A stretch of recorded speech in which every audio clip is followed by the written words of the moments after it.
Nous voilà pour une nouvelle séquence, l'accident de véhicule routier.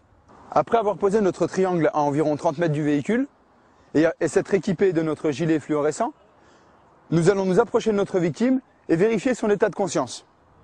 Monsieur, vous m'entendez? La personne ne répond pas. Dans le cas, et dans le seul cas, je dis bien, où il y a un danger imminent, qu'est-ce qu'il va falloir faire? Sortir la victime en dégagement d'urgence. En ouvrant la porte, je revérifie son état de conscience. Monsieur, vous m'entendez? Si vous m'entendez, serrez-moi la main, ouvrez les yeux. La personne ne répond pas.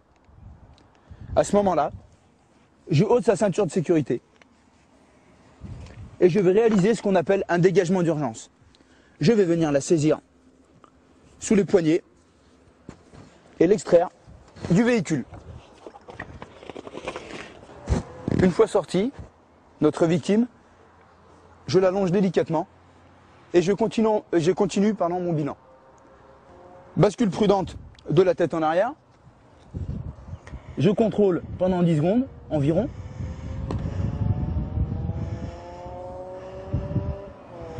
Je m'aperçois qu'elle respire encore. Qu'est-ce que je fais? Je la mets en position latérale de sécurité. Je prends mon bras à 90 degrés. Hop, l'articulation du coude à 90 degrés, paume vers le haut. Ensuite, je m'entrelace ma main avec sa main. La main collée contre sa joue, je viens chercher le creux naturel du genou, je soulève, ensuite je m'efface pour laisser place à ma victime, et avec ma main qui est sur le genou, je viens basculer prudemment ma victime. Ensuite ma main va venir vers son coude pour effacer ma main, et ensuite je viens stabiliser ma position en ramenant le genou à 90 degrés.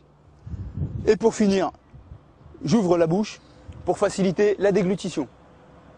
Je reste auprès de ma victime et je la réconforte. Après avoir mis ma victime en PLS, je dois donc prévenir les secours le plus rapidement possible. Différents moyens sont à notre disposition, comme le téléphone portable, les bornes d'appel, etc. Petit rappel, il ne faut surtout pas oublier dans quel cas on sort notre victime. Premièrement, il faut que le danger soit permanent et imminent et qu'on ne puisse pas le contrôler. Deuxièmement, si notre victime est inconsciente, il faut la sortir impérativement. Troisièmement, si notre victime est consciente et qu'il n'y a pas de danger imminent, il faut la laisser à l'intérieur de son véhicule.